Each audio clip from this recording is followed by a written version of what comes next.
We're going to segue right into, if you didn't watch the Manning broadcast of Monday Night Football, you need to check yourself.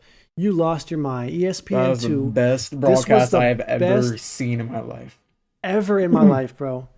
It This was was game of the week, by the way. informative. It was. It was informative. I learned so many things about how players think on the field.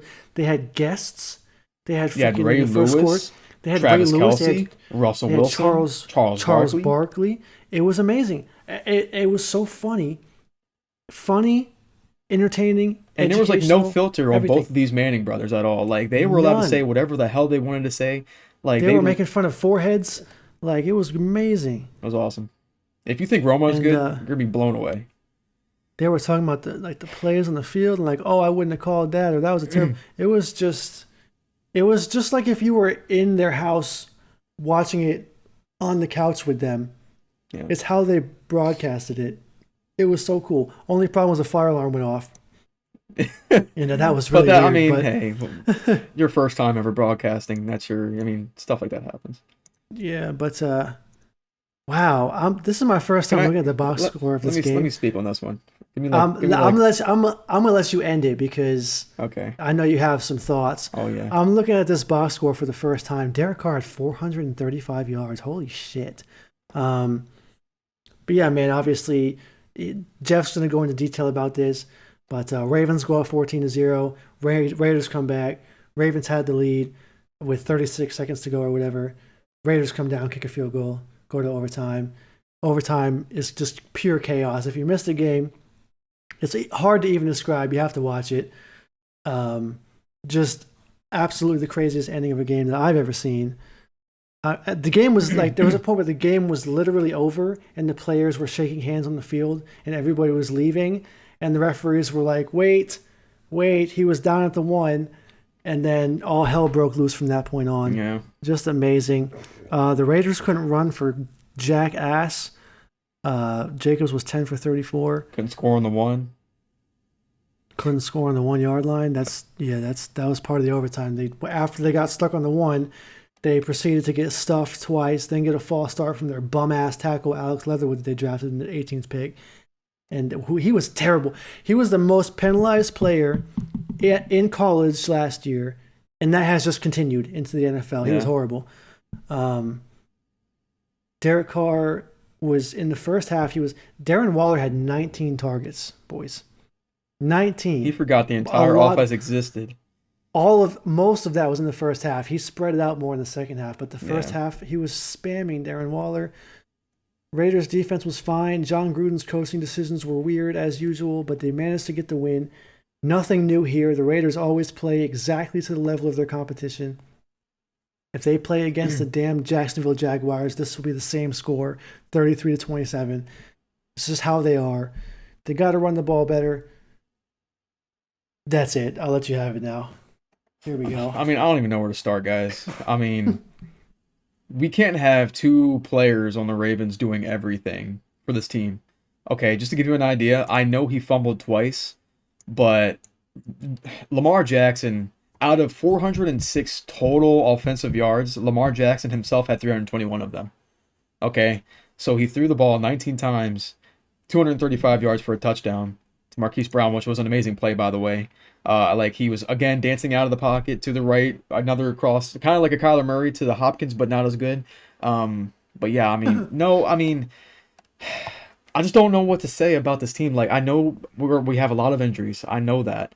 I know J.K. Dobbins. I know Peters is out. I know Gus the Bus. I know about the injuries, guys. But it's just like that's no excuse. It's got to be next man up. And I was an advocate to blame the injuries, but it's just like when you have guys that are sitting on the bench like Latavius Murray, as soon as he touched the field, it's like okay, he got a touchdown. And I know Tyron Williams. Like I know he's a rookie and that was his first game, and like you're not gonna expect a great game out of a rookie on their first game, but still, I mean, if you're the starting running back, there's a lot of expectations for you, and I don't like as a coach, I don't think that was the right thing to do. I know we just got Murray like literally 12 hours before that or whatever it was, but still, if he's a veteran and he was practicing in the Saints, the preseason and the practice and all that stuff. Like he's ready to go. His legs are ready. His body is in football shape. It's not hard to call a halfback dive. A halfback dive is a halfback dive, no matter what scheme you're in. Okay.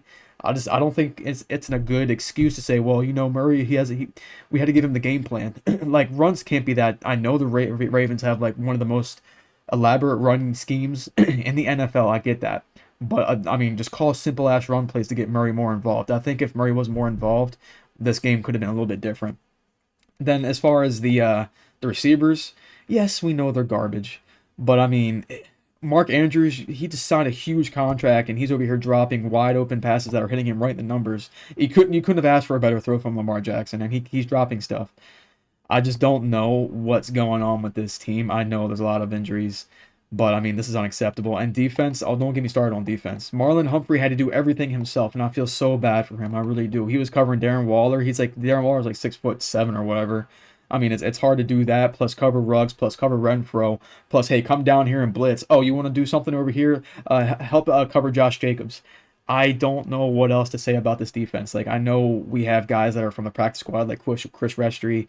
I think Brandon Stevens was out there trying to cover people. I don't know what the hell they were doing the entire night, but it was blown coverage all over the place. I mean, our zones are terrible. I know we play man-to-man defense, but it was so bad. I don't know what to tell this team on defense. Like, we got to figure it out. It seems like we can't play the man-to-man with the personnel that we have, so we got to get used to playing zone. And I guess that's just not what we do, so that's why we fumble the bag on defense. But we can't give up 500 yards on offense to the Raiders. Okay? And, like, I know we stopped them, like, sometimes when it mattered most. Like, we stopped them from scoring on the one in overtime. Like, that's cool and all, but, like, I don't know, man. This team frustrates me. Let's another tangent here. Villanueva made Crosby look like the best defensive end on the planet. He got blown by how are you 6'7" and can't block Crosby? Like Crosby is not like a well-known name unless you are a Raiders fan.